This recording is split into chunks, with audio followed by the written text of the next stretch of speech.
আসসালামু আলাইকুম। কাতরা young star ফাউন্ডেশনের উদ্যোগে ইসলামিক কুইজ 2024-এ অংশগ্রহণ করে প্রথম স্থান অধিকার করায় নিজেকে খুব আনন্দিত মনে হচ্ছে। কাতরা ইয়ং স্টার ফাউন্ডেশন যাতে এগিয়ে যেতে পারে সে দোয়া ও শুভকামনা করতে। আসসালামু আলাইকুম। না না না না কেউ না। একটা কলম একটা কলম দাও। হ্যাঁ। আমাদের একজন যে বিজয়ী হয়েছেন ওনার পরিচয় হচ্ছে মেঘনাঘাট সোনারগাঁও নারায়ণগঞ্জ নাজিমউদ্দিন।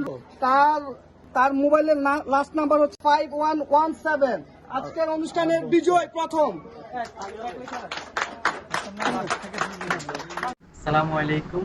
কাতরা ইয়ং স্টার ফাউন্ডেশনের উদ্যোগে ইসলামিক কুইজ 2024-এ অংশগ্রহণ করে প্রথম স্থান অধিকার করায় নিজেকে খুব আনন্দিত মনে হচ্ছে। কাতরা ইয়ং স্টার ফাউন্ডেশন যাতে এগিয়ে যেতে পারে সে দোয়া ও শুভকামনা